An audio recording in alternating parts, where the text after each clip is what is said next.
ಶಾಂತಿ TV YouTube channel subscribe ಮಾಡಿ, bell icon press ಮಾಡಿ. ಓಂ ಶಾಂತಿ.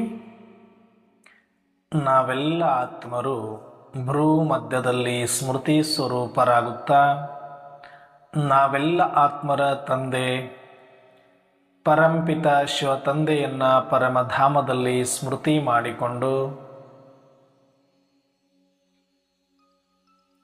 ಪ್ರಜಾಪಿತ ಬ್ರಹ್ಮ ತಂದೆ ಜಗದಂಬಾ ಸರಸ್ವತಿ ಮಮ್ಮ ತಾಯಿಯವರನ್ನ ಸೂಕ್ಷ್ಮವಾಗಿ ಸ್ಮರಿಸಿಕೊಂಡು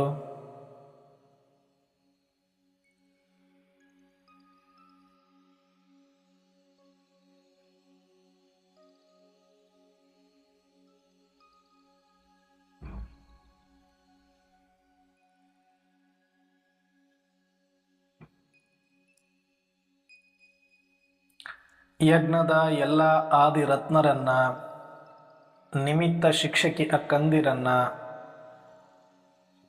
ಸಮಸ್ತ ಈಶ್ವರಿಯ ಪರಿವಾರವನ್ನು ಸೂಕ್ಷ್ಮವಾಗಿ ಆಹ್ವಾನಿಸುತ್ತಾ ಪ್ರತಿದಿನದಂತೆ ಈ ದಿನವೂ ಸಹ ಈ ಒಂದು ಮುರಳಿ ಚಿಂತನೆಯಲ್ಲಿ ಭಾಗವಹಿಸಿ ಆಲಿಸುತ್ತಿರುವ ನನ್ನೆಲ್ಲ ಸಹೋದರಾತ್ಮರಿಗೆ ಆತ್ಮೀಯವಾದ ಸ್ವಾಗತ, ಸುಸ್ವಾಗತ. ಈ ದಿನ ಶಿವತಂದೆ ಮುರಳಿಯಲ್ಲಿ ಅನೇಕ ಮಹಾವಾಕ್ಯಗಳನ್ನು ಕೊಟ್ಟಿದ್ದಾರೆ. ಅದರಲ್ಲೂ ವಿಶೇಷವಾಗಿ ಮುರಳಿಯ ಮುಖ್ಯ ಸಾರ, ಧಾರಣ, ವರದಾನ, ಸ್ಲೋಗನ್ ಎಲ್ಲವೂ ಕೂಡ ಒಂದಕ್ಕೊಂದು ಲಿಂಕ್ ಇದೆ. ಈ ಎಲ್ಲ ವಿಚಾರಗಳ ಕುರಿತಾಗಿ ಸಂಕ್ಷಿಪ್ತವಾದ ಚಿಂತನೆ ಮಾಡೋಣ.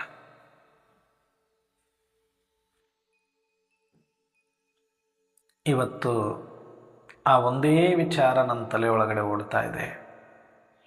ಆದರೆ ಆ ವಿಚಾರ ಶಬ್ದದಲ್ಲಿ ಹೇಳಕ್ಕಾಗೋದೇ ಇಲ್ಲ. ಅದರ ಸ್ಮೃತಿನೇ ಆಗಿದೆ.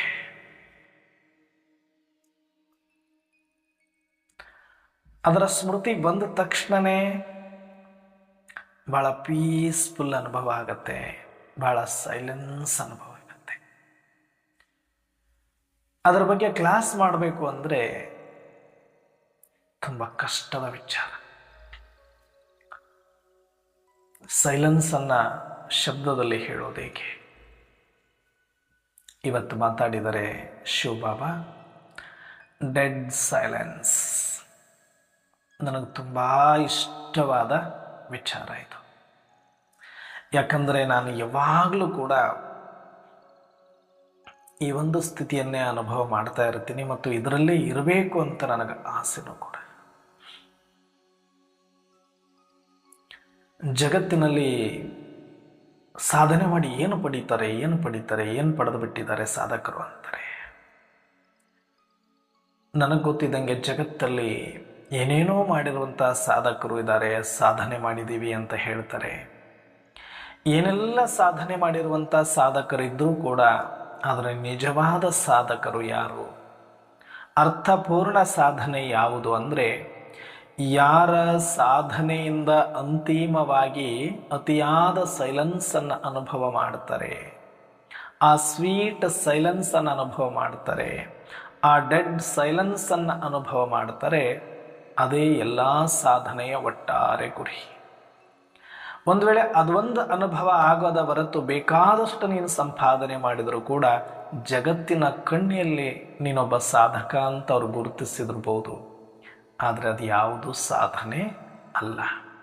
ಶಬ್ದದ ಪ್ರಪಂಚದಲ್ಲಿ ಶಬ್ದದಲ್ಲಿರೋದು, ಕರ್ಮದ ಪ್ರಪಂಚದಲ್ಲಿ ಕರ್ಮದಲ್ಲಿರೋದು, ಗದ್ದಲದ ಪ್ರಪಂಚದಲ್ಲಿ ಗದ್ದಲ ಮಾಡೋದು, ಇದೇನು ದೊಡ್ಡ ಸಾಧನೆ. ಆದರೆ ಜಗತ್ತಿನವರ ದೃಷ್ಟಿಯಲ್ಲಿ ಶಬ್ದದ ಪ್ರಪಂಚದಲ್ಲಿ ಯಾರು ಅತಿಯಾದ ಶಬ್ದವನ್ನು ಮಾಡ್ತಾರೆ ಅದು ಸಾಧನೆ, ಕರ್ಮದ ಪ್ರಪಂಚದಲ್ಲಿ ಯಾರು ಅತಿಯಾದ ಕರ್ಮದಲ್ಲಿ ಮುಳುಗಿದ್ದಾರೆ, ಅತಿಯಾದ ಸಂಪಾದನೆಯನ್ನು ಮಾಡಿದ್ದಾರೆ ಅವರು ಸಾಧನೆ ಅಂತ ಅನ್ಕೊಳ್ತಾರೆ. ಮತ್ತು ಯಾರು ಗದ್ದಲದ ಪ್ರಪಂಚದಲ್ಲಿ ಗದ್ದಲ ತುಂಬೋದ್ರಲ್ಲೇ ಮುಳುಗಿದ್ದಾರೆ ಅವರನ್ನೇ ಸಾಧಕರು ಅಂತ ಅನ್ಕೊಂಡಿದ್ದಾರೆ. ಅದಕ್ಕೆ ತಮಗೆ ಬೇಕಾದಂಥ ಹೆಸರುಗಳನ್ನು ಕೊಟ್ಕೊಂಡು ಕೆಲವರು ಒಳ್ಳೆ ಭಾಷಣಕಾರರು, ಶಬ್ದವನ್ನು ಮಾಡೋದು ಅಂದ್ರೇನು, ಭಾಷಣ ಮಾಡೋದು, ಸ್ಪೀಚ್ ಮಾಡೋದು, ಉಪದೇಶ ಮಾಡೋದು, ಶಬ್ದದ ಪ್ರಪಂಚದಲ್ಲಿ ಶಬ್ದ ಮಾಡಿ ಪ್ರಸಿದ್ಧಿಯನ್ನು ಪಡೆಯೋದು ಇದೇ ಸಾಧನೆ ಅಂತ ಅಂದ್ಕೊಂಡಿದ್ದಾರೆ. ಇನ್ನು ಕರ್ಮದ ಪ್ರಪಂಚದಲ್ಲಿ ಕರ್ಮಗಳನ್ನು ಮಾಡ್ತಾ ಮಾಡ್ತಾ ಮಾಡ್ತಾ ಮಾಡ್ತಾ ಎಷ್ಟು ಮುಳುಗಿಸ್ಕೊಂಡು ಬಿಟ್ಟಿದ್ದಾರೆ ಅಂತಂದ್ರೆ, ನಾನು ದೊಡ್ಡ ಬಿಸ್ನೆಸ್ ಮನ್, ನಾನು ದೊಡ್ಡ ಉದ್ಯೋಗಸ್ಥ, ಸಂಪಾದನೆ ಮಾಡಿ ಮಾಡಿ ಮಾಡಿ ಮಾಡಿ ಮಾಡಿ ಕರೋಡಗಟ್ಟಲೆ ಗಳಿಸಿಬಿಟ್ಟಿದ್ದೀನಿ, ಅದಕ್ಕೆ ನಾನು ಅತಿ ದೊಡ್ಡ ಶ್ರೀಮಂತ, ಅತಿ ದೊಡ್ಡ ಸಾಧನೆ ಮಾಡಿಬಿಟ್ಟಿದ್ದೀನಿ. ಸಂಪಾದನೆ ಮಾಡೋದೇ ಸಾಧನೆ ಅನ್ಕೊಂಡ್ಬಿಟ್ಟಿದ್ದಾರೆ. ಇನ್ನು ಅನೇಕ ಜನ ಸಂಪಾದನೆ ಮಾಡೋದು, ಗದ್ದಲ ತುಂಬಿ ಗದ್ದಲ ಎಬ್ಬಿಸಿ ಗದ್ದಲ ಮಾಡೋದು, ಅನೇಕ ಜನಗಳನ್ನು ಸೇರಿಸೋದು ಒಂದು ದೊಡ್ಡ ಸಾಧನೆ ಅಂತ ಅನ್ಕೊಂಡ್ಬಿಟ್ಟಿದ್ದಾರೆ. ಶಬ್ದದಿಂದ, ಸಂಪತ್ತಿನಿಂದ, ಜನಗಳಿಂದ, ಕೀರ್ತಿ ವಾಂಛೆಗಳಿಂದ ನಿನ್ನನ್ನು ನೀನು ಸಾಧಕ ಅಂತ ಗುರುತಿಸಿಕೊಂಡ್ರೆ ಅದು ಜಗತ್ತಿನ ಕಣ್ಣಿಗೆ ಮಾತ್ರ ಸಾಧನೆ ಆಗಿರಬಹುದು. ಆದರೆ ಒಬ್ಬ ಜ್ಞಾನಿಯ ದೃಷ್ಟಿಯಲ್ಲಿ, ಒಬ್ಬ ಸಂತ, ಒಬ್ಬ ಶರಣನ ದೃಷ್ಟಿಯಲ್ಲಿ, ಭಗವಂತನ ದೃಷ್ಟಿಯಲ್ಲಿ ನಿಜವಾದ ಸಾಧಕರು ಯಾರು ಅಂದರೆ, ಶಬ್ದದ ಪ್ರಪಂಚದಲ್ಲಿ ನಿಶಬ್ದನಾಗಿರುವವನು, ಕರ್ಮದ ಪ್ರಪಂಚದಲ್ಲಿ ಅಕರ್ಮಿಯಾಗಿರುವವನು, ಸಾಕಾರ ಪ್ರಪಂಚದಲ್ಲಿ ಸೂಕ್ಷ್ಮವಾಗಿರುವವನು, ಬಹಿರ್ಮುಖದ ಪ್ರಪಂಚದಲ್ಲಿ ಅಂತರ್ಮುಖಿಯಾಗಿರುವವನು, ಗದ್ದಲದ ಪ್ರಪಂಚದಲ್ಲಿ ಸೈಲೆನ್ಸಲ್ಲಿ ಇರುವವನು, ಸೈಲೆನ್ಸನ್ನು ಹರಡಿಸುವವನು ನಿಜವಾದ ಸಾಧಕ. ಆದರೆ ಜಗತ್ತಿನಲ್ಲಿ ಈ ಸತ್ಯ ಬಹಳ ಕಡಿಮೆ ಜನಗಳಿಗೆ ಅರ್ಥ ಆಯಿತು. ಹಾಗಾಗಿ ಅವರೆಲ್ಲರೂ ಕೂಡ ಇದರ ಹಿಂದೆ ಬಿದ್ದರು. ಬಹಿರಂಗದ ಪ್ರಪಂಚದಲ್ಲಿ ಅಂತರ್ಮುಖಿಗಳಾಗಲಿಕ್ಕೆ ಪ್ರಯತ್ನ ಪಟ್ಟರು, ಗದ್ದಲದ ಪ್ರಪಂಚದಲ್ಲಿ ಏಕಾಂತದಲ್ಲಿರುವಂಥ ಪ್ರಯತ್ನ ಪಟ್ಟರು, ಶಬ್ದದ ಪ್ರಪಂಚದಲ್ಲಿ ಶಾಂತವತ ಇರಬೇಕು ಅಂತ ಬಯಸಿದರು. ಎಲ್ಲದರಿಂದ ದೂರ ಇದ್ದು ಸೈಲೆನ್ಸ್ ಅನುಭವ ಮಾಡೋದೇ ನಿಜವಾದ ಸಾಧನೆ ಅಂತ ಗುರುತಿಸಿಕೊಂಡ್ರು. ಅದನ್ನು ಸಾಧಿಸಿ ತೋರಿಸಿದವರೇ ಈ ಜಗತ್ತಿನಲ್ಲಿ ಧರ್ಮಾತ್ಮರು, ಸಂತರು, ಶರಣರು, ಮಹಾತ್ಮರು ಅಂತ ಕರೆಸಿಕೊಂಡು ಹೋದರು. ಉಳಿದಿರೋರೆಲ್ಲ ಬೇಕಾದಷ್ಟು ದೊಡ್ಡ ದೊಡ್ಡ ಸಂಪಾದನೆ ಮಾಡಿದರು. ಸುಮ್ಮನೆ ಒಂದು ಸಾಧಕ ಅಂತ ಪ್ರಶಸ್ತಿನೋ ಒಂದು ಬಿರುದು ಕೊಟ್ಟು ಸುಮ್ಮನಾಗ್ಬಿಡ್ತು ಜಗತ್ತು. ಆದರೆ ಯಾವ ಬಿರುದು ಬಾವಲಿಗಳ ಮಹಿಮೆಗಳ ಅಳುಕಿಲ್ಲದೆ ತನ್ನೊಟ್ಟಿಗೆ ತಾನು ಶಾಂತವಾಗಿ ಕಳೆದು ಮೌನದಲ್ಲಿದ್ದು ಹೋದವರನ್ನು ಈ ಜಗತ್ತು ಇವತ್ತು ಮರೆತಿಲ್ಲ. ಹಾಗಾಗಿ ಇದರಲ್ಲಿ ನಮಗೆ ಅರ್ಥ ಆಗತ್ತೆ, ನಾವೇನು ಕರ್ಮಯೋಗಿಗಳಲ್ಲನ್ನವರೇ, ಒಂದು ಕಡೆ ಕೂತ್ಕೊಂಡು ಯೋಗ ಮಾಡಲಿಕ್ಕೆ ನಾವು ಕರ್ಮಯೋಗಿಗಳು, ನಾವೇನು ಹಠಯೋಗಿಗಳಲ್ಲ ಅಂತ ಹೇಳಕ್ಕೆ ಭಾಳ ಚೆನ್ನಾಗಿರುತ್ತೆ. ಗದ್ದಲ ಮಾಡದೆ ಹೋದರೆ ಹೆಂಗೆ ಸೇವೆ ಆಗ್ಬಿಡುತ್ತೆ ಅನ್ನೋರೇ, ಗದ್ದಲದಲ್ಲಿ ಇರಬೇಕು ನಾವು. ಶಬ್ದನೇ ಮಾಡಿಲ್ಲ ನಾವು, ತುಂಬಿ ಸುಮ್ಮನೆ ಕೂತ್ಕೊಂಡ್ಬಿಟ್ರೆ ಹೆಂಗೆ? ಭಾಳ ಚಂದ ಮಾತಾಡ್ಬೋದು ಇದೆಲ್ಲ. ನಾವು ಶಬ್ದದಲ್ಲಿ ಬರೋದಿಲ್ಲ ಅಂದ್ರೆ ಹೆಂಗೆ, ಕರ್ಮದಲ್ಲಿ ಬರಲಿಲ್ಲ ಅಂದರೆ ಸೇವೆ ಹೆಂಗೆ ಆಗ್ಬಿಡುತ್ತೆ, ಇದೆಲ್ಲ ಬಹಳ ಚಂದ ಮಾತಾಡುತ್ತೀವಿ. ಆದರೆ ನೀನು ಅಂತರ್ಮುಖಿ ಆಗದ ಹೊರತು, ಶಾಂತಿಯಲ್ಲಿ ಬರದ ಹೊರತು, ಏಕಾಂತದಲ್ಲಿ ಇಳಿಯದ ಹೊರತು ನಿನಗೆಲ್ಲಿ ಸ್ಥಿತಿಯನ್ನು ಸಿದ್ಧಿಸ್ಲಿಕ್ಕೆ ಸಾಧ್ಯ ಆಗ್ತಾ ಇದೆ? ಸ್ಥಿತಿನೇ ಇಲ್ಲಾಂದ್ರೆ ನಿನ್ನಿಂದ ಯಾವ ಸೇವೆ ತಾನೇ ಜಗತ್ತಿಗೆ ಬೇಕಾಗಿದೆ? ಗದ್ದಲ ತುಂಬೋರು ಬೇಕಾಗಿಲ್ಲ ಈ ಜಗತ್ತಿಗೆ. ಗದ್ದಲ ತುಂಬೋದು ಕೆಲಸ ಅಲ್ಲ. ನಮ್ಮ ಇಡೀ ಸೇವೆ ಸೇವೆ ಸೇವೆ ಸೇವೆ ಅಂತ ನಾವು ಏನು ಹೇಳ್ತೇವೆ, ಯಾವುದು ಸೇವೆ? ಶಾಂತಿಯನ್ನು ತುಂಬುವುದು, ಸೈಲೆನ್ಸನ್ನು ಹರಡಿಸುವುದು, ಏಕಾಂತತೆ ಅಂತರ್ಮುಖತೆಗೆ ಒಳಪಡಿಸುವುದು ನಿಜವಾದ ಸೇವೆ. ಆದರೆ ಅಂತರ್ಮುಖಿ ಒಳಪಡಿಸುವ ಸೇವೆಯನ್ನು ಬಹಿರ್ಮುಖದಲ್ಲೇ ಮಾಡಿ ಮುಗಿಸಿಬಿಡ್ತೀನಿ ಅನ್ನುವಂಥ ಭ್ರಮೆ, ಶಾಂತಿಯ ಹೆಸರಲ್ಲಿ ಅಶಾಂತಿ ಗದ್ದಲವನ್ನು ಮಾಡಿಕೊಂಡೇ ನಾನು ಸೇವೆ ಮಾಡ್ತಿದ್ದೀನಿ ಅನ್ನುವಂಥ ಭ್ರಮೆಯಲ್ಲೇ ನಾವೆಲ್ಲರೂ ಕೂಡ ಇದ್ದೀವಿ. ಇದು ಯಾರಿಗೂ ಕೂಡ ಅರ್ಥ ಆಗಿಲ್ಲ. ಬಹಳಷ್ಟು ಜನ ಅರ್ಥ ಆದವರು ಬಹಿರ್ಮುಖದಲ್ಲಿಲ್ಲ, ಅಂತರ್ಮುಖದಲ್ಲಿದ್ದು ಅಂತರಂಗದಲ್ಲೇ ಇದ್ದು ಶಾಂತವಾಗಿ ಸೈಲೆನ್ಸನ್ನು ಅನುಭವ ಮಾಡುತ್ತಾ ಜಗತ್ತಿಗೆ ದೂರದಲ್ಲೇ ಇದ್ದು ಶಾಂತಿಯ ತರಂಗಗಳನ್ನು ಹರಡಿಸ್ತಾ ಇದ್ದಾರಲ್ಲ, ಕರ್ಮದಲ್ಲಿ ಇದ್ದೂ ಇಲ್ಲದಂತೆ ಅಕರ್ಮಿಯಾಗಿದ್ದಾರಲ್ಲ ಸಾಕ್ಷಿಯಾಗಿ, ಅದು ನಿಜವಾದ ಸೇವೆ. ಅಂಥವರಿಂದ ಈ ಜಗತ್ತು ಪರಿವರ್ತನೆ ಆಗತ್ತೆ. ಹಾಗಾಗಿ ನಾವೆಲ್ಲರೂ ಕೂಡ ಸಾಕು ಮಾಡಬೇಕು ಬಹಿರ್ಮುಖತೆಯನ್ನು, ಸಾಕನಿಸಬೇಕು ಈ ಶಬ್ದ, ಸಾಕನಿಸಬೇಕು ಈ ಗದ್ದಲ, ಸಾಕನಿಸಬೇಕು ಈ ಹೆಸರು ಕೀರ್ತಿ, ಸಾಕನಿಸಬೇಕು ಈ ಜನ. ನನ್ನೊಳಗೆ ನಾನು ಏಕಾಂತದಲ್ಲಿ, ಆಳವಾದ ಮೌನದಲ್ಲಿ, ಡೆಡ್ ಸೈಲೆನ್ಸಲ್ಲಿ ಹೋಗುತ್ತೆ ನಿಜವಾದ ಸಾಧನೆ. ಈ ಥರ ಯಾರಿದಾರೋ ಜಗತ್ತಿನಲ್ಲಿ ಅತಿ ಶ್ರೇಷ್ಠ ಸಾಧಕ ಪ್ರಶಸ್ತಿಯನ್ನು ಕೊಡೋದಿದ್ರೆ ಇವರಿಗೆ ಕೊಡಬೇಕು. ಅತಿ ದೊಡ್ಡ ಸಮಾಜ ಸೇವಕರು ಅಂತ ಕೊಡೋದಿದ್ರೆ ಇವರಿಗೆ ಕೊಡಬೇಕು. ವಿಶ್ವ ಪರಿವರ್ತಕರು ಅಂತ ಕೊಟ್ಟರೆ ಇವರಿಗೆ ಕೊಡಬೇಕು. ಇಂಥವರಿಗೆ ಸಿಗುವ ಟೈಟಲ್ ಮತ್ತಾರಿಗೂ ಕೂಡ ಜಗತ್ತಿನಲ್ಲಿ ಕೊಡಲಿಕ್ಕೆ ಆಗೋದಿಲ್ಲ. ಅಷ್ಟು ಅಮೂಲ್ಯವಾದದ್ದು ಮೌನ, ಅಷ್ಟು ಅಮೂಲ್ಯವಾದದ್ದು ಅಂತರ್ಮುಖತೆ, ಅಷ್ಟು ಅಮೂಲ್ಯವಾದದ್ದು ಶಾಂತಿ. ಈ ಶಾಂತಿಯಲ್ಲಿ ತರಲಿಕ್ಕೆ, ವಿಶ್ವ ಶಾಂತಿಯನ್ನು ಗೊಳಿಸ್ಲಿಕ್ಕೇ ನಾವು ಸೇವೆ ಮಾಡ್ತಿದ್ದೀವಿ ಅಂದರೆ ನಮ್ಮ ಸ್ಥಿತಿ ಹೇಗಿರಬೇಕು, ನಮ್ಮ ಸ್ಮೃತಿ ಹೇಗಿರಬೇಕು, ನಮ್ಮ ಲಕ್ಷ್ಯ ಹೇಗಿರಬೇಕು. ನಿಜ ಹೇಳಬೇಕು ಅಂದರೆ ಬಾಬಾರವರ ಮಕ್ಕಳು ಅನ್ನೋದಕ್ಕೆ ಗುರುತೇನು ಗೊತ್ತಾ? ಬಹಳ ಜನ ಬಾಬಾರವ್ರ ಮಕ್ಕಳಾಗ್ಬೋದು, ಏನೂ ದೊಡ್ಡದಿಲ್ಲ. ಒಂದು 6 ಗಂಟೆ ಕೋರ್ಸ್ ತಗೊಂಡು, ಒಂದು ವೈಟ್ ಡ್ರೆಸ್ ಹಾಕ್ಕೊಂಡು, ಒಂದು ಬ್ಯಾಡ್ಜ್ ತಗಲಾಕೊಂಡ್ರೆ ನಾವು ಬಾಬನ ಮಗು ಅಂತ ಹೇಳ್ಕೊಬಿಡ್ತೀವಿ. ಹೇಳ್ಕೊಬೋದು, ನಾಳೆಯಿಂದನೇ ಯಾರು ಬೇಕಾದರೂ ಹೇಳ್ಕೊಬೋದು. ಪ್ರಪಂಚದ ಯಾವುದೇ ವ್ಯಕ್ತಿಗೂ ಕೂಡ 1 ಗಂಟೆಯಲ್ಲಿ ನಾನು ಬಾಬನ ಮಗು ಅಂತ ಹೇಳ್ಕೊಳ್ಳೋಕೆ ಬರುತ್ತೆ, ತಪ್ಪೇನಿಲ್ಲ, ಹೇಳ್ಕೊಬೋದು. ಸ್ಥೂಲವಾಗಿ ಶ್ರೀಮತದಂತೆ ನಡೀತೀನಿ ಅಂತ ನಿರ್ಧಾರ ಮಾಡಿದ ತಕ್ಷಣವೇ ಬಾಬನ ಮಗು ಆಗಬಹುದು. ಆದರೆ ನಿಜವಾದ ಬಾಬರವರ ಮಗುವಿನ ಲಕ್ಷಣ ಏನು ಅಂದರೆ, ಎಂಥದ್ದೇ ಪರಿಸ್ಥಿತಿಯಲ್ಲಿ ಜೋರಾಗಿ ಮಾತಾಡೋದಿಲ್ಲ. ಜಗತ್ತಿನವರ ಹಾಗೆ ಹಾರಾಟ ಚೀರಾಟ ಇರೋದಿಲ್ಲ. ಅದು ದೊಡ್ಡ ಪಾಪ ಅಂತ ನಮಗೆ ಗೊತ್ತಿರುತ್ತೆ. ಜಾಸ್ತಿ ಗದ್ದಲ ದೊಂಬಿ ಅವರಿಂದ ಆಗೋದು ಇಲ್ಲ, ಅಂಥದ್ದಿದ್ದಲ್ಲಿ ಅವರು ಇರೋದು ಇಲ್ಲ. ಯಾಕಂದರೆ ಅವರು ಸದಾ ಏಕಾಂತತೆಯನ್ನು ಬಯಸ್ತಾರೆ, ಸದಾ ಅಂತರ್ಮುಖಿಯಾಗಿರ್ತಾರೆ, ಸಾಕ್ಷಿಯಾಗಿರ್ತಾರೆ, ಮೆಲುದನಿಯಲ್ಲಿ ಮಾತಾಡ್ತಾರೆ, ಸ್ಥಿತಿಯಲ್ಲೇ ಇರ್ತಾರೆ. 4 ಮಾತಾಡೋ ಜಾಗದಲ್ಲಿ 2 ಮಾತಾಡೋ ಜಾಗದಲ್ಲಿ 1 ಮಾತಾಡಿ ಸೈಲೆನ್ಸನ್ನು ತುಂಬಿಸ್ತಾ ಇರ್ತಾರೆ ಪ್ರತಿಕ್ಷಣ ಜಗತ್ತಿಗೆ. ಅಂದರೆ ಅವರ ದೃಷ್ಟಿ ಪವಿತ್ರ, ಅವರ ಕರ್ಮ ಕೋಮಲ, ಸದಾ ಅವರ ಅಂತರ್ಮುಖಿ, ಸದಾ ಸ್ಥಿತಿವಂತರಾಗಿರ್ತಾರೆ. ಇವರು ಮಾತ್ರ ಬಾಬಾರವರ ಮಕ್ಕಳು.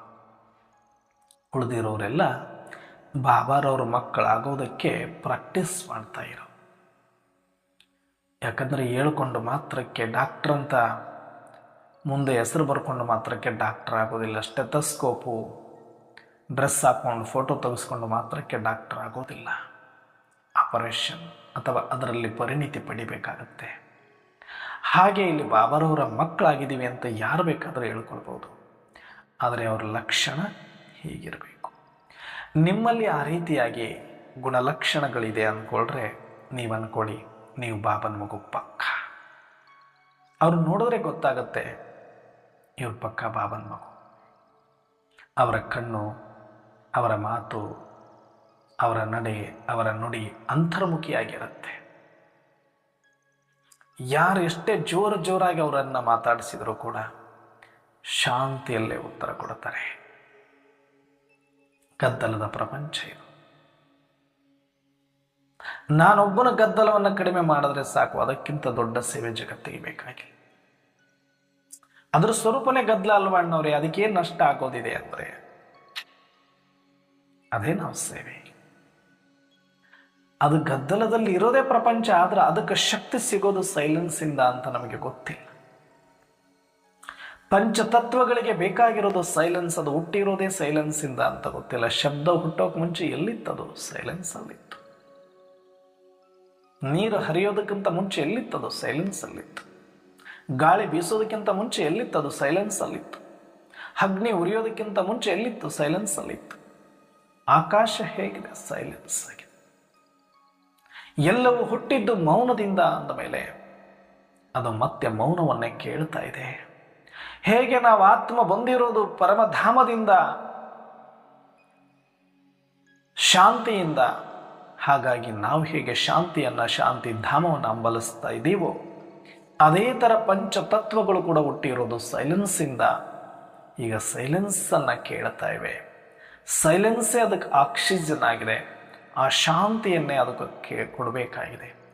ಯಾರಾದರೆ ಒಂದೊಂದು ಕ್ಷಣವೂ ಕೂಡ ಆ ಅಂತರ್ಮುಖತೆಯಲ್ಲಿದ್ದು ಪರಮಶಾಂತಿಯ ತರಂಗಗಳನ್ನು ಈ ಪ್ರಕೃತಿಗೆ ಹರಡಿಸಿದರೆ ನಿಜಕ್ಕೂ ಕೂಡ ಬೆಡ್ ಮೇಲಿರುವ ICUವಲ್ಲಿರುವ ಪೇಷಂಟ್ಗೆ ಆಕ್ಸಿಜನ್ ಕೊಟ್ಟಂಗಿದೆ. ಆ ಋಣವನ್ನು ತೀರಿಸಲಿಕ್ಕೆ ತತ್ವಗಳು ಮತ್ತೆ ನಮ್ಮ ಸೇವೆ ಮಾಡುತ್ತೆ 2,500 ವರ್ಷ. ಇದು ಬಹಳ ಜನಗಳಿಗೆ ಗೊತ್ತಿಲ್ಲ. ಏನೋ ಗದ್ದಲ ಮಾಡೋದೆ. ಅವರು ಎಲ್ಲಿದ್ದರೂ ಗದ್ದಲ ಮಾಡೋರೇ ಇದ್ದರು, ಪ್ರಪಂಚದಲ್ಲಿದ್ದರೂ ಗದ್ದಲ ಮಾಡೋರೇ ಇದ್ದರು, ಜಾಬಲ್ಲಿದ್ದರೂ ಗದ್ದಲ ಮಾಡೋರೇ ಇದ್ದರು, ಮನೆಯಲ್ಲಿದ್ದರೂ ಗದ್ದಲ ಮಾಡೋರೇ ಇದ್ದರು. ಇಲ್ಲಿ ಬಂದು ಗದ್ದಲ ಮಾಡ್ತೀವಿ ಅಂತ ಕೂತಾರೆ ಅಷ್ಟೆ.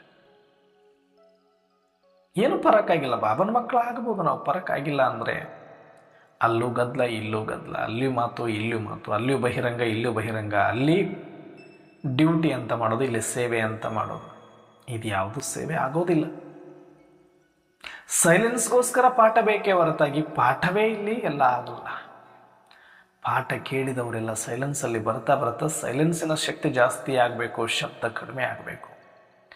ಆದರೆ ನಾವು ಶಬ್ದ ಜಾಸ್ತಿ ಮಾಡಿ ಸೈಲೆನ್ಸನ್ನು ಮಾಡಲಿಲ್ಲ ಅಂದರೆ ನಮ್ಮಂಥ ಆತ್ಮದ್ರೋಹಿಗಳು, ಪ್ರಕೃತಿ ದ್ರೋಹಿಗಳು, ಸಮಾಜಘಾತಕರು ಮತ್ತಾರೂ ಇಲ್ಲ.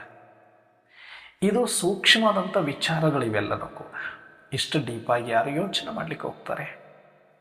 ಏಳು ಬೆಳಗ್ಗೆ ಡೈಲಿ ರುಟೀನ್ ಮಾಡು, ಕ್ಲಾಸ್ ಮಾಡು, ಯೋಗ ಅಂತ ಒಂದಷ್ಟು ಸಂಪ್ರದಾಯ ಮಾಡು, ಆಮೇಲೆ ಗಡಿಬಿಡಿಯಲ್ಲಿ ನಾಷ್ಟ ಮಾಡು, ಆಮೇಲೆ ಓಡು, ಇಲ್ಲ ಸೇವೆ ಸೇವೆ ಸೇವೆ ಅಂತ ವಿಚಾರಗಳಲ್ಲಿ ಮುಳುಗು. ಇದೆಲ್ಲ ನಮ್ಮ ಆದಿರತ್ನರು ಹಾಕಿಕೊಟ್ಟಿರುವ ಟೈಮ್ ಟೇಬಲ್. ಇದೆಲ್ಲ ನಮ್ಮ ಆದಿರತ್ನರು ಮಾಡಿಕೊಟ್ಟಿರುವ ಸೇವೆ. ಅವರು ಶಾಂತಿಯಿಂದವನ್ನೇ ಎಲ್ಲವನ್ನ ಮಾಡಿದ್ದಾರೆ. ಆದರೆ ಈ ಸೂಕ್ಷ್ಮತೆಗಳನ್ನು ನಮಗೆ ಅರ್ಥ ಮಾಡಿಸಿಲ್ವೋ, ಅಥವಾ ನಾವು ಅದರ ಬಗ್ಗೆ ಯೋಚನೆನೇ ಮಾಡಿಲ್ವೋ, ಅಥವಾ ನಮಗದು ಇಷ್ಟನೇ ಇಲ್ವೋ ಗೊತ್ತಿಲ್ಲ. ಆದರೆ ನನ್ನ ವಿಚಾರ ಏನಂದ್ರೆ, ಪಾಪ ಮುಗ್ಧರಿದ್ದಾರೆ ಎಲ್ಲರೂ ಕೂಡ. ಯಾರು ಕೂಡ ಇಷ್ಟು ಕೂತ್ಕೊಂಡು ಯೋಚನೆ ಮಾಡುವಷ್ಟು ಅವ್ರಿಗೆ ಸಮಯ ಸಿಕ್ಕಿರ್ಲಿಕ್ಕಿಲ್ಲ. ಬಹುಶಃ ನಮಗೇನು ಒಂದಷ್ಟು ಅರ್ಥ ಆಗಿದೆ, ಅದನ್ನು ಹಂಚ್ಕೊಳ್ಬೇಕು ಅನ್ನುವಂಥ ಕಾರಣಕ್ಕೆ ನಾನು ಸ್ವಲ್ಪ ಶಬ್ದದಲ್ಲಿ ಬರ್ತಾ ಇದ್ದೇನೆ ಅಷ್ಟೇ. ನನಗಿದು ಯಾವುದು ಕೂಡ ಇಷ್ಟ ಆಗ್ತಾ ಇಲ್ಲ. ತುಂಬ ಆಳವಾದ ಮೌನದಲ್ಲಿರೋದು ಇದೇ ದೊಡ್ಡ ಸೇವೆ ಅಂತ ನನಗೆ ಗೊತ್ತಾಗಿದೆ. ಇದು ಗೊತ್ತಾಗೋವರೆಗೂ ಎಲ್ಲ ಮಾಡಬೇಕು, ಅದು ಮಾಡಬೇಕು, ಇದು ಮಾಡಬೇಕನ್ಸುತ್ತೆ. ಇದು ಗೊತ್ತಾದರೆ ಬ್ರಹ್ಮ ಬಾಬಾ ಹೇಳ್ತಿದ್ರಲ್ಲ ಲಾಸ್ಟಲ್ಲಿ, ಅಚ್ಚೆ ಬಚ್ಚೆ ಬಾಬಾ ಸಮಜ್ಗೆ, ಇದು ಒಂದೇ ಶಬ್ದ. ಅಂತಿಮದಲ್ಲಿ ಬ್ರಹ್ಮ ಬಾಬರವರು ಬಂದಿದ್ದು ಇದು ಒಂದೇ ಶಬ್ದ. ಯಾವ ಬ್ರಹ್ಮ ಬಾಬಾ ಯಜ್ಞವನ್ನು ಕಟ್ಟಬೇಕು ಅಂತ ಅಲ್ಲೊಂದು ಇಲ್ಲೊಂದು ಮನೆ ಮಾಡಬೇಕು, ಪಾಠಶಾಲೆ ಮಾಡಬೇಕು, ಇಡೀ ಜಗತ್ತಿನಾದ್ಯಂತ ವಿಸ್ತರಿಸಬೇಕು ಅಂತ ದಾದಿಯರನ್ನೆಲ್ಲ ಕಳಿಸಿದ್ರು. ಅಲ್ಲೆಲ್ಲ ಸೇವಾ ಸಮಾಚಾರವನ್ನು ಪತ್ರದ ಮುಖಾಂತರ ತಿಳ್ಕೊಳ್ತಾ ಇದ್ರು. ತಾವೇ ಪತ್ರ ಬರೆದು ಬರೆದು ಬರೆದು ಬರೆದು ಕೇಳ್ತಾ ಇದ್ರು, ಏನು ನಡೀತದೆ, ಹೇಗೆ ನಡೀತದೆ, ಏನು ನಡೀತದೆ, ಹೇಗೆ ನಡೀತದೆ. ಎಷ್ಟು 14 ವರ್ಷ ತಪಸ್ಸು ಮಾಡಿ ಅಂಥ ಶಾಂತಿಯನ್ನು ಗಳಿಸಿಕೊಂಡು ಅಂತರ್ಮುಖಿಯಾಗಿರ್ತಕ್ಕಂತಹ, ಅಶರೀರಿಯಾಗಿರ್ತಕ್ಕಂತಹ ಸೇವಾಧಾರಿ ಆತ್ಮರನ್ನೇ ಕಳಿಸಿದ್ರು ಕೂಡ ಆ ಸೇವಾ ಸಮಾಚಾರವನ್ನು ಹೇಗೆ ನಡೀತಾ ಇದೆ ಅಂತ ತಿಳ್ಕೊಳ್ಳುವಂಥ ಕೆಲಸ ಕಾರ್ಯವನ್ನು ಖುದ್ದಾಗಿ ಬ್ರಹ್ಮ ಬಾಬರವರೇ ಮಾಡ್ತಿದ್ರು ಆರಂಭದಲ್ಲಿ. ಆದರೆ ಅಂತಿಮದಲ್ಲಿ ಸ್ವತಃ ಮಕ್ಕಳೇ ಬಾಬಾರವ್ರ ಹತ್ರ ಬಂದು ಸೇವಾ ವಿಚಾರವಾಗಿ ಇಂತಿಂಥ ನ್ಯೂಸ್ ಪೇಪರ್ಗಳಲ್ಲಿ ಎಷ್ಟು ಚೆನ್ನಾಗಿ ಬಂದಿದೆ ಬಾಬಾ ಅಂತ ತೋರ್ಸಕ್ಕೋದ್ರೆ, ಹಾ ಬಚ್ಚೆ ಬಾಬಾ ಸಮಜ್ಗೆ, ಇದು ಮಜ್ಜ. ಯಾಕೆ? ಅಷ್ಟೊತ್ತಿಗಾಗಲೇ ಬ್ರಹ್ಮ ಬಾಬರವರಿಗೆ ಫ್ಲ್ಯಾಶ್. ಹಾಗಿದ್ರೆ ಬ್ರಹ್ಮ ಬಾಬನಿಗೆ ಮೊದಲು ಫ್ಲ್ಯಾಶ್ ಆಗಿರಲಿಲ್ವ? ಆಗಬಾರ್ದು. ಮೊದಲು ಅದು ಫ್ಲ್ಯಾಶ್ ಆಯಿತು ಅಂದ್ಕೊಳ್ಳಿ. ಆದಿ ಫೌಂಡೇಶನ್ ಅವರು, ಬ್ರಹ್ಮ ಮುಖ ಅವ್ರದ್ದು, ಶಿವನ ಜ್ಞಾನ ರತ್ನಕ್ಕೆ ಮಾಧ್ಯಮ ಅವರು. ಅವರಿಂದನೇ ಎಲ್ಲ ಇಡೀ ವಿಶ್ವದ ಆತ್ಮರಿಗೆ ನಮ್ಮೆಲ್ಲರಿಗೂ ಜ್ಞಾನ ಸಿಗಬೇಕಾಗಿತ್ತು. ಮೊದಲೇ ಅವರಿಗೆ ಸೈಲೆನ್ಸ್ ವಿಚಾರ ತಿಳಿದು ಬಿಟ್ಟಿತು ಅಂದಿದ್ರೆ, ಯಾವುದೋ ಒಬ್ಬ ಮಹಾತ್ಮನ ಹಾಗೆ, ಸಂತ ಶರಣನ ಹಾಗೆ ತಾನು ಅನುಭವ ಮಾಡಿಕೊಂಡ ಆನಂದವನ್ನು ಜಗತ್ತಿಗೆ ಕೊಟ್ಟು ಮೌನದಲ್ಲೇ ಕೊಟ್ಟು ಮೌನದಿಂದ ಜಗತ್ತಿಗೆ ಸೇವೆ ಮಾಡಿ ಹೋಗಿ ಬಿಡ್ಬೋದಾಗಿತ್ತು. ಆದರೆ ಮೌನವನ್ನು ಅರ್ಥ ಮಾಡಿಕೊಳ್ಳುವ ಯೋಗ್ಯತೆ ನಮ್ಮಲ್ಲಿ ಇಲ್ಲದೇ ಇರೋದರಿಂದ ನಮಗೆ ಶಬ್ದದಲ್ಲಿನೇ ಅರ್ಥ ಮಾಡಿಸಬೇಕಾಗಿರೋದ್ರಿಂದನೇ ಸ್ವಯಂ ಡೆಡ್ ಸೈಲೆನ್ಸ್, ಶಾಂತಿ ಸಾಗರ ಸ್ವಯಂ ಪರಮಾತ್ಮನೇ ಬ್ರಹ್ಮನ ತನುವಿನಲ್ಲಿ ಬಂದು ಶಬ್ದ ಮಾಡಬೇಕಾಯಿತು. ಯಾಕೆ? ನಮಗೆ ಶಬ್ದ ಬಿಟ್ಟರೆ, ಅದು ನಮ್ಮದೇ ಭಾಷೆಯಲ್ಲಿ ಬಿಟ್ಟರೆ ಬೇರೆ ಅರ್ಥ ಮಾಡಿಕೊಳ್ಳುವ ಶಕ್ತಿಯೂ ಇಲ್ಲ, ಸಮಯವೂ ಇಲ್ಲ. ಹಾಗಾಗಿಯೇ ಸ್ವಯಂ ಸೈಲೆನ್ಸ್ನ ಸಾಗರ ಸ್ವಯಂ ಪರಂಪಿತ ಪರಮಾತ್ಮ ಸೈಲೆನ್ಸ್ ಧಾಮವನ್ನೇ ಬಿಟ್ಟು ಶಬ್ದದಲ್ಲಿ ಬಂದರು. ಯಾಕೆ ಅಂದರೆ ಅನಿವಾರ್ಯ ಇತ್ತು. ಅವರೇ ಬಂದಾಗ ಇನ್ನು ಬ್ರಹ್ಮ ಸೈಲೆಂಟಲ್ಲಿ ಕೂಡಕ್ಕಾಗ್ತಿರ್ಲಿಲ್ಲ. ಅದಕ್ಕೆ ಅದು ಗೊತ್ತಾಗಬಾರ್ದು. ಅದಕ್ಕೆ ಅಷ್ಟು ಉಮ್ಮಂಗ ಉತ್ಸಾಹದಲ್ಲಿ ಮೊದಲು ಅವ್ರನ್ನ ಶಾಂತಿಯಲ್ಲಿ ತರಿಸಿದ್ರು, ಆದರೆ ಶಬ್ದ ಮಾಡಲಿಕ್ಕೆ ಮತ್ತೆ ಕಳಿಸಿದರು. ಯಾಕಂದರೆ ಒಂದು ಧರ್ಮದ ನಿಯಮ ಆಧಾರಿತವಾಗಿ ಒಂದಷ್ಟು ಸೇವೆ ಆಗಲೇಬೇಕಾಗತ್ತೆ, ಒಂದಷ್ಟು ಶಬ್ದಗಳ ಮುಖಾಂತರ ಜಗತ್ತಿಗೆ ಸಂದೇಶವನ್ನು ಕೊಡಬೇಕಾಗಿತ್ತು. ಹಾಗಾಗಿ ದಾದಿಯರನ್ನೆಲ್ಲ ಮತ್ತೆ ಶಬ್ದದಲ್ಲಿ ಸೇವೆಯಲ್ಲಿ ತೊಡಗಿಸಿದರು, ಕರ್ಮದಲ್ಲಿ ತೊಡಗಿಸಿದರು. ಅದು ಆರಂಭ ಆಗಿರೋದ್ರಿಂದ.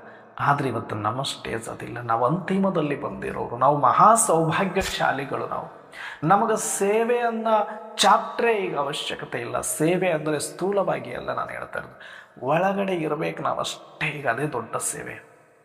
ನಮಗೀಗ ಯಾವುದು ಯಜ್ಞದ ಜವಾಬ್ದಾರಿ ಇಲ್ಲ, ಎಲ್ಲರಿಗೂ ಮುಟ್ಟಿಸ್ಬೇಕನ್ನುವ ಜವಾಬ್ದಾರಿ ಇಲ್ಲ.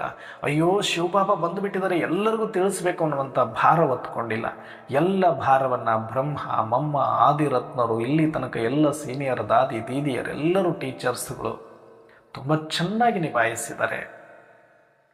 ಆದರೆ ಹಾಗಂತ ಇಲ್ಲಿಯ ತನಕ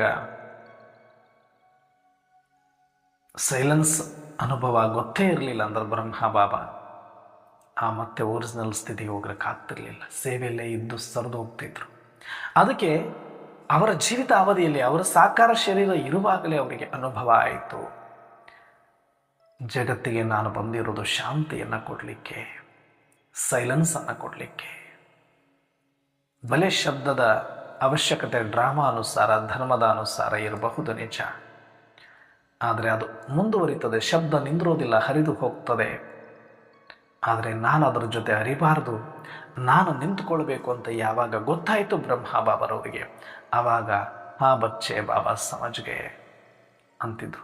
ಯಾವ ಸೇವಾ ಸಮಾಚಾರವನ್ನು ಕೇಳೋಕ್ಕೂ ನೋಡೋಕ್ಕೂ ಇಷ್ಟಪಡ್ತಿರಲಿಲ್ಲ.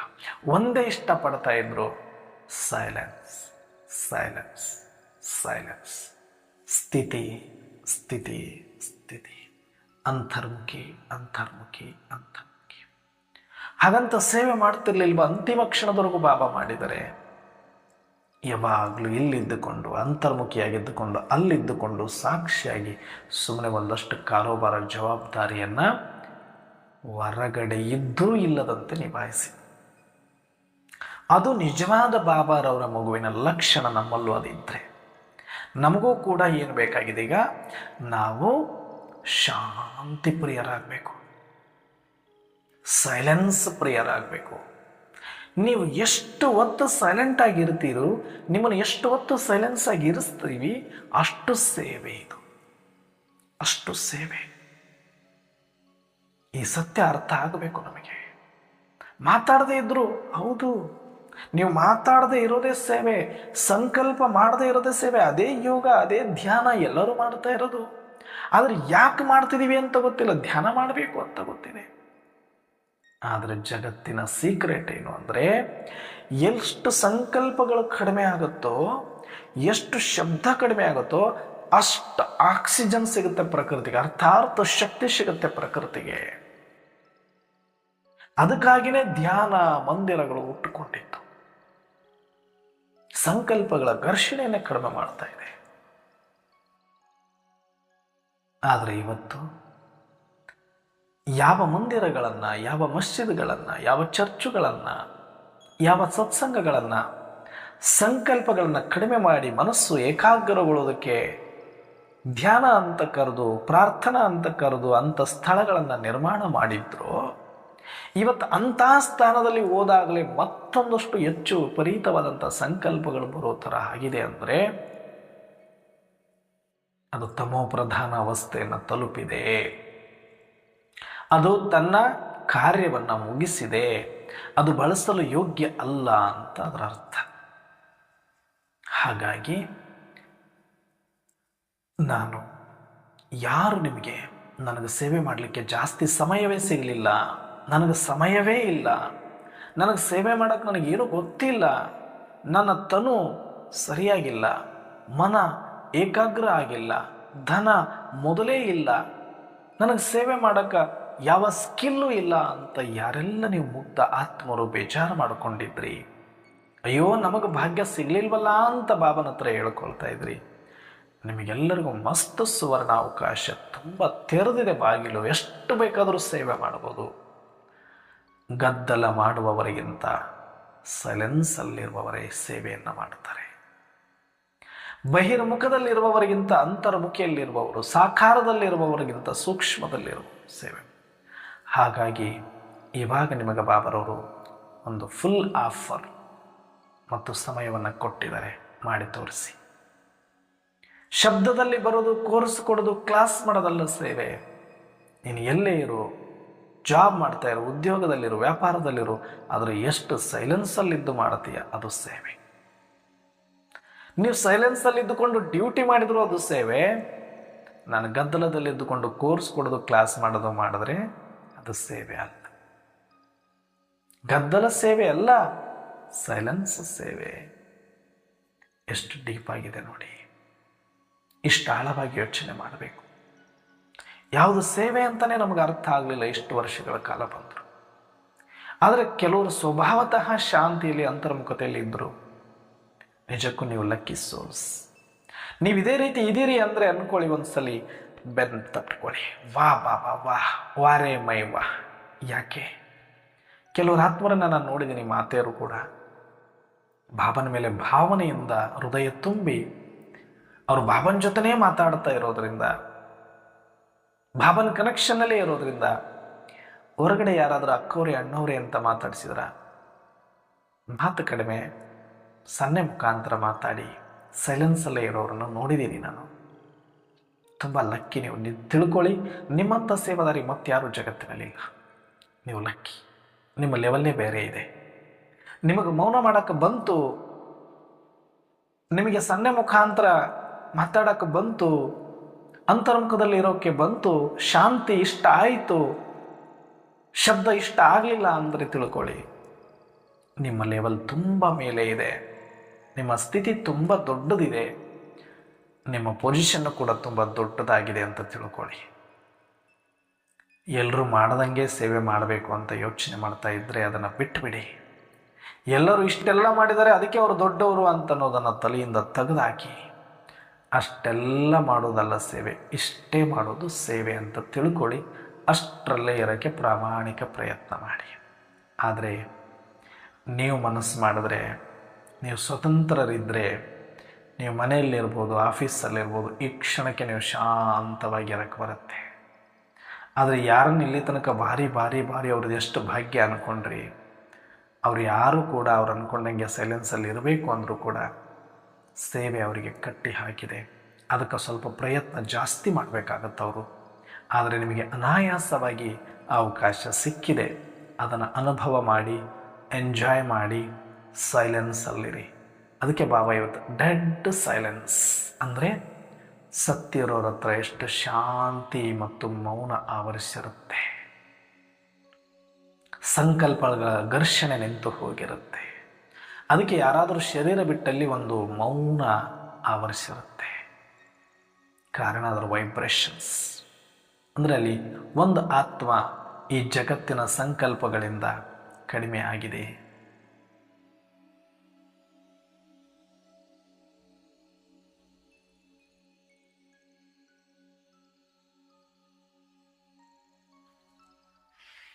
ಹಾಗಾಗಿ ಈ ಜಗತ್ತಿನ ಆತ್ಮರು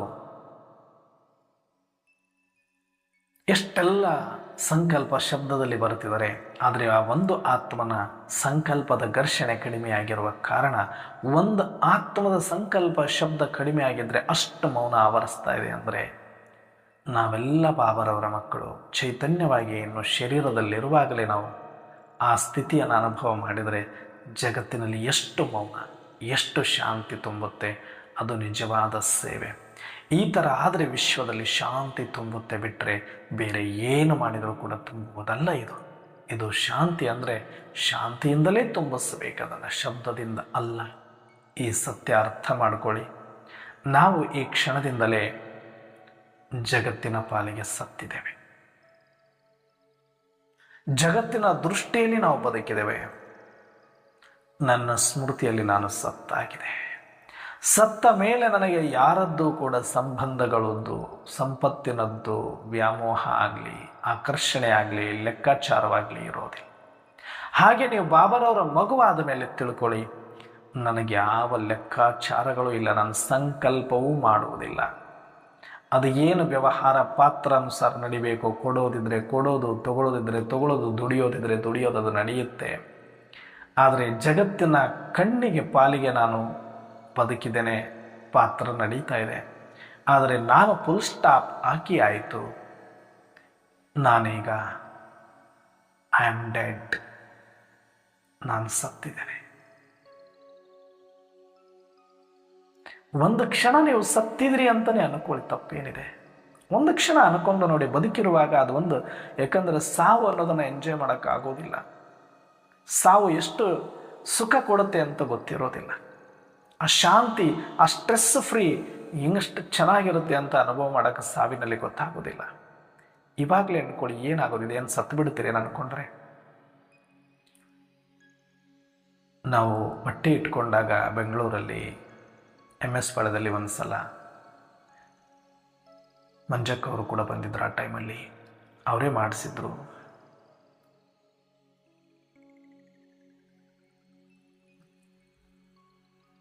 ಡೆಡ್ ಸೈಲೆನ್ಸ್ ಅನುಭವ ಮಾಡಬೇಕು ಅಂತ,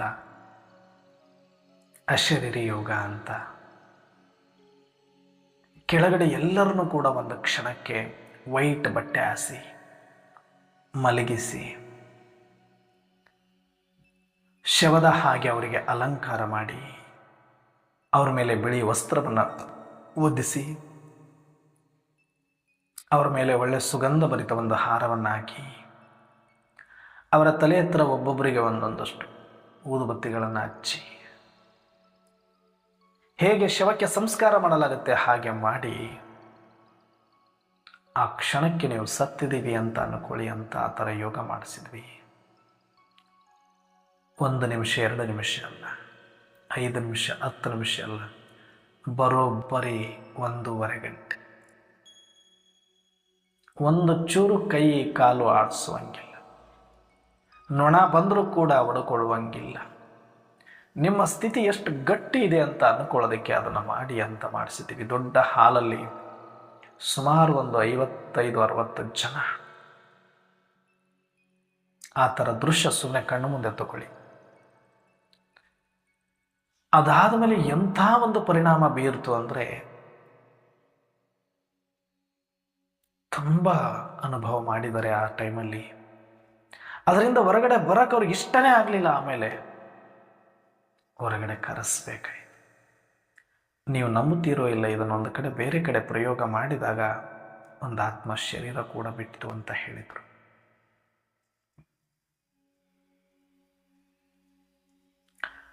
ಪ್ರಯೋಗ ಮಾಡಿದ್ದಕ್ಕೆ ಬಿಟ್ಟಿತಾ?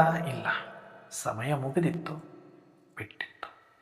ಖುಷಿಯಿಂದನೇ ಮಾಡಿದರು. ಅವರು ಬೀಕೆ ಆಗಿರೋದ್ರಿಂದ, ಆ ಪರಿವಾರದವರೆಲ್ಲರೂ ಬೀಕೆ ಆಗಿರೋದ್ರಿಂದ ಆತ್ಮ, ಅದು ಅಜ್ಜಿ ತುಂಬ ವಯಸ್ಸು ಕೂಡ ಆಗಿತ್ತು, ಆದರೆ ಭಾವನ ಮೇಲೆ ತುಂಬ ಅನನ್ಯವಾದ ಮಗುವಾಗಿತ್ತು.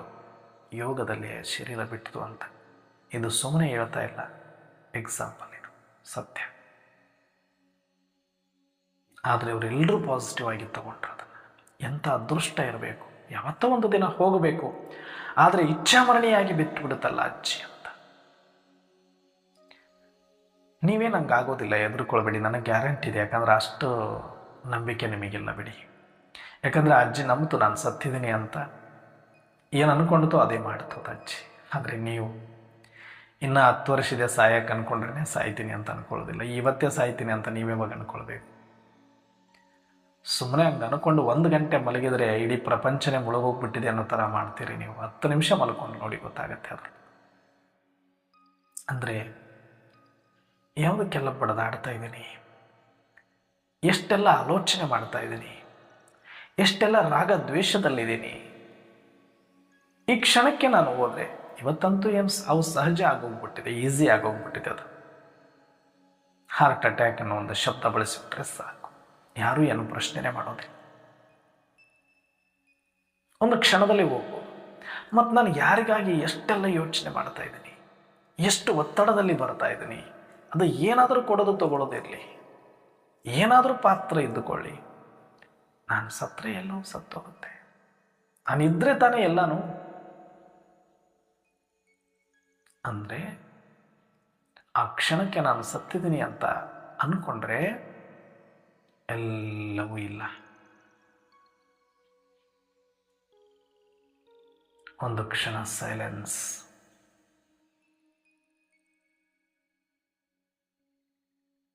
ಯಾರು ಬಂದು ನನ್ನನ್ನು ಮಾತಾಡಿಸೋರಿಲ್ಲ, ಯಾರು ನನ್ನನ್ನು ಕೇಳೋರಿಲ್ಲ.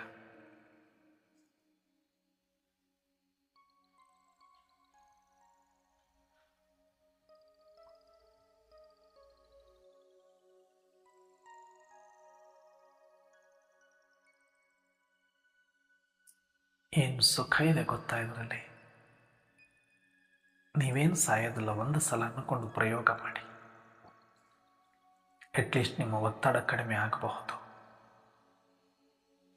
ನಿಮ್ಮ ಟೆನ್ಷನ್ ಕಡಿಮೆ ಆಗಬಹುದು, ನಿಮ್ಮ BP ಶುಗರ್ ಸರಿ ಹೋಗಬಹುದು. ಯಾಕಂದರೆ ಜಗತ್ತಿನಲ್ಲಿ ಯಾಕಿಷ್ಟೊಂದು BP ಶುಗರ್ ಒತ್ತಡ ಅಂದರೆ, ಸ್ಟ್ರೆಸ್ ಅಂದರೆ ಏನು ಮಾಡ್ತಿದ್ದೀನಿ ಅಂತ ಗೊತ್ತಿಲ್ಲ ಅವರಿಗೆ. ಯಾಕೆ ಮಾಡ್ತಿದ್ದೀನಿ ಅಂತ ಮೊದಲೇ ಗೊತ್ತಿಲ್ಲ.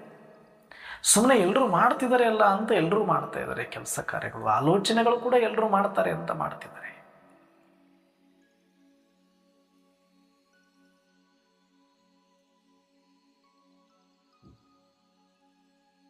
ಒಂದು ನಿಮಿಷಕ್ಕಾಗಿ ನೋಡಿ, ಅದೇ ಧ್ಯಾನ. ನೀವು ಕೂತ್ಕೊಂಡಾದರೂ ಮಾಡಿ, ಮಲ್ಕೊಂಡಾದರೂ ಮಾಡಿ. ಯಾವ ಕ್ಷಣದಲ್ಲಿ ಈ ಪ್ರಪಂಚದ ವ್ಯವಹಾರದಿಂದ ನಿಮ್ಮ ಮನಸ್ಸು ಮುಕ್ತವಾಗುತ್ತೆ, ಯಾವ ಕ್ಷಣದಲ್ಲಿ ಈ ಪ್ರಪಂಚದ ಗದ್ದಲದಿಂದ ನಿಮ್ಮ ಶಬ್ದ ಮುಕ್ತವಾಗ್ತೀರಿ, ಅದೇ ನಿಜವಾದ ಸೈಲೆನ್ಸ್, ಅದೇ ಡೆಡ್ ಸೈಲೆನ್ಸ್. ಆ ಕ್ಷಣಕ್ಕೆ ನಿಮಗೆ ಯಾವುದೊಂದು ಕೂಡ ಸಂಕಲ್ಪಗಳು ಬರಬಾರ್ದು. ಅದು 1 ಸೆಕೆಂಡಿಗಾದರೂ ಸರಿ, 10 ಸೆಕೆಂಡಿಗಾದರೂ ಸರಿ, ಅದೇ ಡೆಡ್ ಸೈಲೆನ್ಸ್. ಅದನ್ನು ಎಷ್ಟು ಜಾಸ್ತಿ ಮಾಡ್ಕೊಳ್ತಾ ಹೋಗ್ತೀರಿ, ಅಷ್ಟು ದೊಡ್ಡ ಸಾಧಕರು, ಅಷ್ಟು ದೊಡ್ಡ ಸೇವಾಧಾರಿಗಳು ನೀವಾಗ್ತೀರಿ. ನಿಮ್ಮ ಲೆವೆಲ್ಲೇ ಬೇರೆ ಆಗುತ್ತೆ. ಇದನ್ನು ಅಭ್ಯಾಸ ಮಾಡಿ. ಇದನ್ನೇ ಬಾಬರವರು ನಮ್ಮಿಂದ ನಿರೀಕ್ಷೆ ಮಾಡ್ತಿದ್ದಾರೆ. ಅಶರೀರಿ ಅಂದರೆ ಬೇರೆ ಏನೂ ಅಲ್ಲ, ಇದ್ದೂ ಇಲ್ಲದಂತೆ, ಜಗತ್ತಿನ ಕಣ್ಣಿಗೆ ಇದ್ದು ನನ್ನೊಳಗಡೆ ನಾನು ಇಲ್ಲದಂತೆ. ಎಷ್ಟು ಬ್ಯೂಟಿಫುಲ್ ಎಕ್ಸ್ಪೀರಿಯನ್ಸ್ ಗೊತ್ತಾ, ಎಷ್ಟು ಸ್ವೀಟ್ ಸೈಲೆನ್ಸ್ ಗೊತ್ತಾ. ಅದನ್ನು ಎಕ್ಸ್ಪೀರಿಯನ್ಸ್ ಮಾಡ್ತಾ ನೀವು ಸತ್ರು ಕೂಡ ಅದಕ್ಕಿಂತ ದೊಡ್ಡ ಸಂಭ್ರಮ ಮತ್ತೇನೂ ಇಲ್ಲ. ಆದರೆ ಸಾಯಕ್ಕೆ ಬಿಡೋದಿಲ್ಲ ಪಾತ್ರ. ಅಶರೀರಿ ಇಚ್ಛಾಮರಣೆಗಳಾಗಬೇಕು ಅಂತಂದರೆ ಮತ್ತೇನೂ ಅಲ್ಲ ಇದೆ. ಸೂಕ್ಷ್ಮ ಶರೀರದಲ್ಲಿ ಇರ್ತೀರಿ, ಹಾಗಂತ ಸ್ಥೂಲ ಶರೀರ ಹೋದರೆ ನೀವೇನು ಚಿಂತೆ ಮಾಡಬೇಡಿ. ಅಯ್ಯೋ ನಾನು ಸತ್ತೋಗ್ಬಿಡ್ತೀನ, ಎಲ್ಲವೂ ಅನುಭವ ಮಾಡ್ತಾ ಇರ್ತೀರಿ. ಪೀಸ್ ಅನುಭವ ಆಗ್ತಾ ಇರುತ್ತೆ. ಇಡೀ ವಿಶ್ವ ಕಾಣ್ತಾ ಇರುತ್ತೆ. ವಿಶ್ವಕ್ಕೆ ನಿಮ್ಮಿಂದ ಶಾಂತಿ ಆಗ್ತಾ ಇರುತ್ತೆ. ನೀವೇನು ಹೋಗೋದಿಲ್ಲ, ಈ ಶರೀರ ಬಿಡುತ್ತಷ್ಟೆ. ಆದರೆ ನಾನು ಶರೀರ ಬಿಡಿ ಅಂತ ಹೇಳ್ತಾ ಇಲ್ಲ, ಶರೀರ ಬಿಡೋದೇ ಪರಿಹಾರ ಅಂತ ಹೇಳ್ತಾ ಇಲ್ಲ. ಆದರೆ ಇವತ್ತಿನ ಟೆನ್ಷನ್, ಒತ್ತಡ, ಇದರಿಂದ ಮುಕ್ತ ಆಗಬೇಕು ಅಂದರೆ ಅಟ್ಲೀಸ್ಟ್ ದಿನಕ್ಕೆ 1 ನಿಮಿಷ ಆದರೂ ಆ ರೀತಿ ಅಂದ್ಕೊಳ್ಳಿ. ಇವತ್ತೇ ನಾನಿಲ್ಲ ಅಂದರೆ ಏನೂ ಇಲ್ಲ. ಇದನ್ನು ಅರ್ಥ ಮಾಡಿಕೊಂಡು ಆ 1 ನಿಮಿಷ ಆದರೂ ಪೀಸ್ಫುಲ್ ಆಗಿದ್ದರೆ ಸಾರ್ಥಕ ಜೀವನ ಅನ್ನೋದು ಅರ್ಥ ಮಾಡಿಕೊಂಡ್ರೆ ಆ ಸ್ಥಿತಿಯನ್ನು ಪಡ್ಕೊಳ್ಳೋದಕ್ಕೆ ಸಾಧ್ಯ. ಅಷ್ಟು ಸೂಕ್ಷ್ಮ ಆಗಬೇಕು ಅಂದರೆ ಮಾತು ಕಡಿಮೆ ಮಾಡಿ, ಮೌನ ಜಾಸ್ತಿ ಮಾಡಿ, ಏಕಾಂತದಲ್ಲಿ ಇರಿ, ಅಂತರ್ಮುಖಿಯಾಗಿ. ಆಟೋಮೆಟಿಕ್ ಎಲ್ಲವೂ ಸರಿ ಹೋಗುತ್ತೆ.